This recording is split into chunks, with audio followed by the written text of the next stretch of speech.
Hello मेरे प्यारे बच्चों, मैं मनोज सर आप सभी का इस वीडियो में स्वागत करता हूं।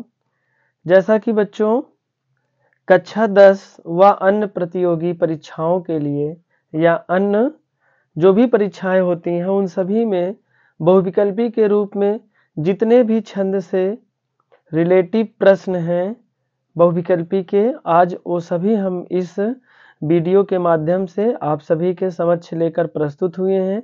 जैसा कि बच्चों आप सभी को पता होगा कि अब छंद में किसी भी प्रकार की कोई परिभाषा लिखने को नहीं देता है, बल्कि उसी जगह पर बहुविकल्पी के रूप में 2 से 3 प्रश्न आपसे पूछता है।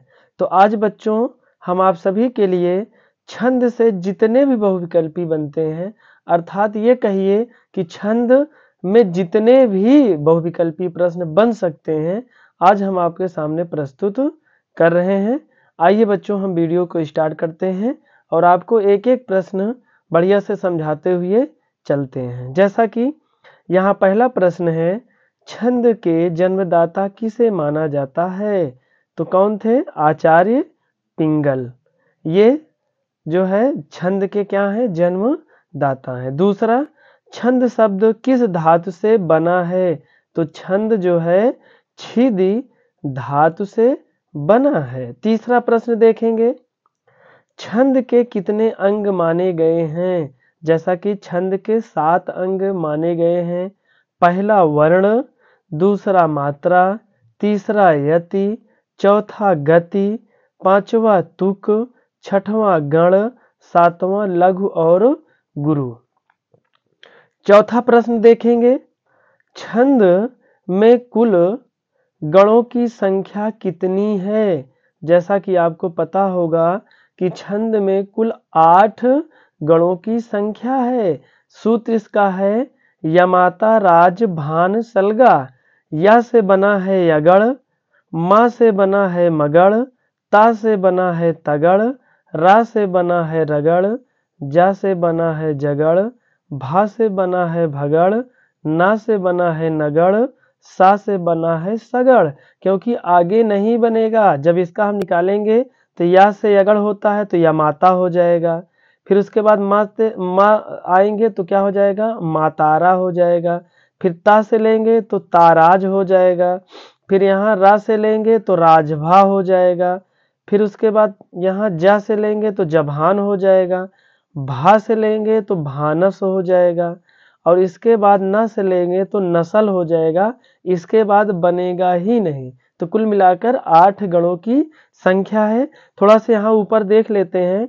जैसा कि लघु की बात हो रही है, तो लघु में आप याद रखिएगा, लघु को इस तरह से दर्शाते हैं और जो गुरु होता है, गुरु को इस तरह दर्शाते हैं। जैसे कभी आपसे प्रश्न में बहुविकल्पी में पूछ ले कि गुरु का चिन्ह क्या है, तो गुरु का चिन्ह आप इस आकार का जो बनता है इसी को गुरु कहते हैं, और एक ऐसे लाइन खींच देते हैं तो उसको लघु कहते हैं।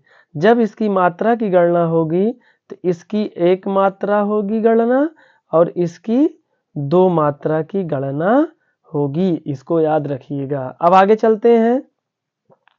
गणों की संख्या के बाद अगला प्रश्न है, छंद के कुल कितने भेद हैं? तो छंद के कुल 4 भेद हैं। पहला है वर्णिक छंद, दूसरा है मात्रिक छंद, तीसरा है मुक्तक छंद और चौथा है वर्णिक विरुद्ध छंद। तो ये कुल मिलाकर 4 भेद इसके होते हैं। अगला प्रश्न छठा देखेंगे, छंद क्या है? छंद किसे कहते हैं? आप ऐसा भी कह सकते हैं, अक्षरों की संख्या, मात्रा, गणना, गति को क्रमबद्ध तरीके से लिखना ही क्या कहलाता है? छंद कहलाता है। अब चलेंगे अगले प्रश्न की ओर। प्रश्न नंबर 7 की ओर चलेंगे। तो यहाँ पर आप देख सकते हैं प्रश्न नंबर 7 है, मात्रिक छंद और वार्णिक छंद कितने प्रकार के होते हैं? तो जैसा कि ये 3 प्रकार के होते हैं। पहला है सममात्रिक छंद। सममात्रिक छंद में कौन कौन आता है? चौपाई आता है, रोला आता है, गीतिका आता है और हर गीतिका आता है। तो ये सभी छंद चौपाई, रोला छंद, गीतिका छंद, हर गीतिका छंद ये किस में आते हैं? सममात्रिक छंद में आते हैं। दूसरा है अर्ध सममात्रिक छंद। इसमें क्या आएगा? जैसे दोहा छंद आएगा, सोरठा छंद आएगा, बरवय आएगा और उल्लाला छंद आएगा। जो तीसरा है विषम मात्रिक छंद। विषम मात्रिक छंद में कौन कौन छंद आते हैं? छप्पय छंद और कुंडलियां छंद आते हैं। यदि आप डिटेल से इसको समझना चाहते हैं, पढ़ना चाहते हैं, तो हम इन सभी का वीडियो डाल चुके हैं। आप मेरे YouTube चैनल पर इन सभी छंदों के बारे में डिटेल से पढ़ सकते हैं और समझ सकते हैं। अब हम अगले प्रश्न की ओर बढ़ते हैं। जैसा कि मोस्ट इम्पॉर्टेंट ये है कि चौपाई में कुल कितनी मात्राएं होती हैं, या चौपाई में कितनी मात्राएं होती हैं। तो जैसा कि हमें आप सभी को पता है कि चौपाई में 4 चरण होते हैं और इसके प्रत्येक चरण में कितनी मात्राएं होती हैं? 16 मात्राएं होती हैं। तो अगर आपसे कहे कि ऑप्शन में 16 तो आप 16 पर टिक करेंगे। यदि ऑप्शन में 32 मात्राएं दिया है तो आप 32 पर टिक करके आएंगे। एक चीज आप विशेष ध्यान दीजिएगा कि ये दोनों विकल्प में नहीं रहेगा। इस बात को आपको ध्यान रखना है।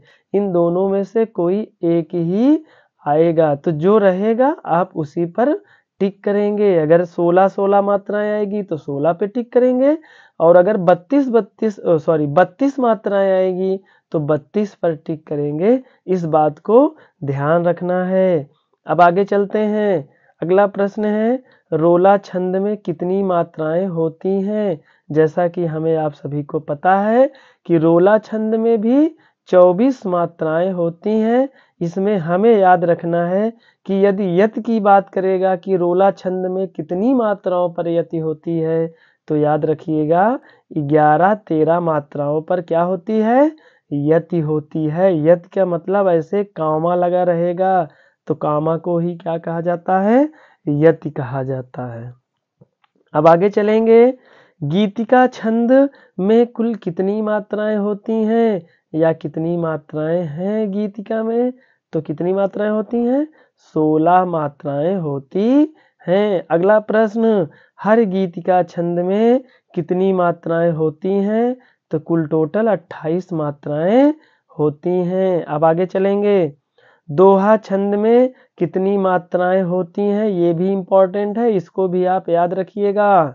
इसको स्टार बना लीजिएगा। इसके पहले जो चौपाई वाला देखे थे उसको भी स्टार बनाइएगा, और रोला वाला जो देखे थे उस पर भी स्टार बनाइएगा। ये सब इम्पोर्टेंट है, आपके पेपर में आएगा। तो दोहा छंद में कुल मिलाकर आप सभी को पता है कि 4 चरण होते हैं। इसके पहले और तीसरे चरण में 13-13 मात्राएं और दूसरे और चौथे चरण में 11-11 मात्राएं होती हैं। आप सभी को पता है। यदि आपको नहीं पता है तो आप मेरे पिछले वीडियो में जाकर दोहा छंद डिटेल से देखकर समझ सकते हैं।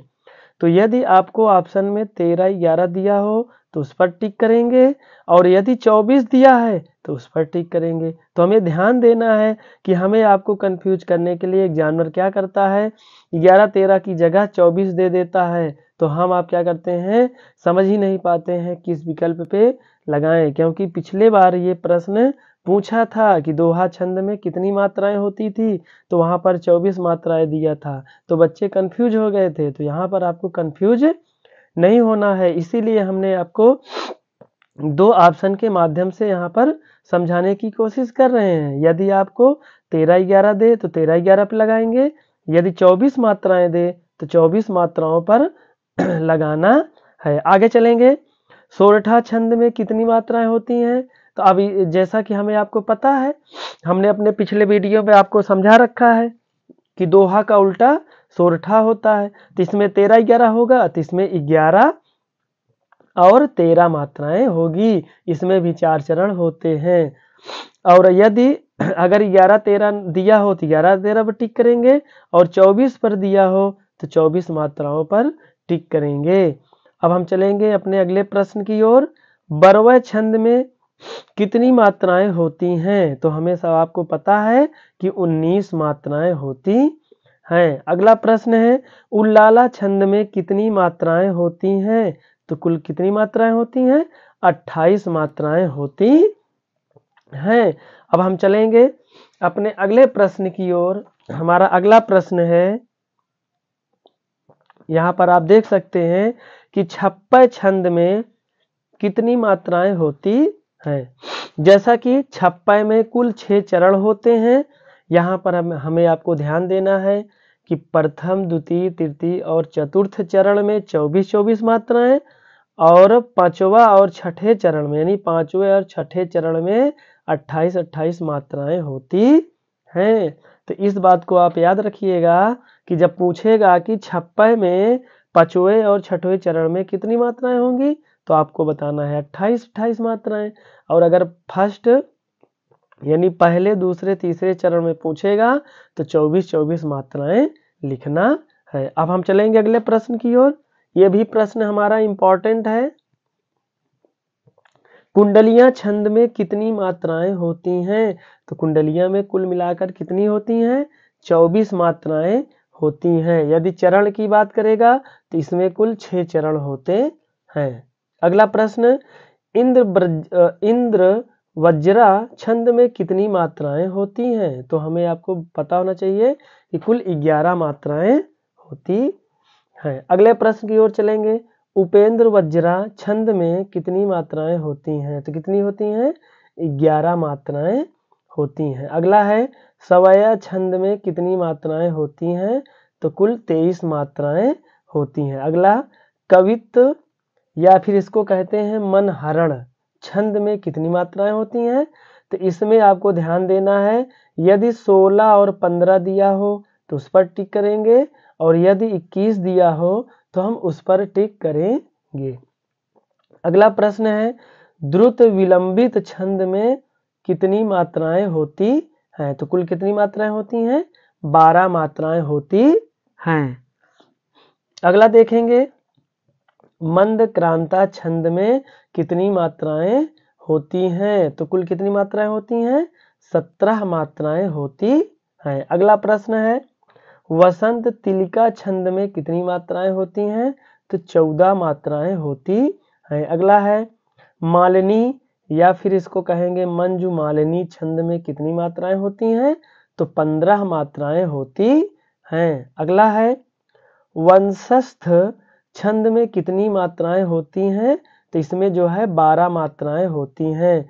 तो इस वीडियो का लास्ट प्रश्न है, भुजंग प्रयाति छंद में कितनी मात्राएं होती हैं?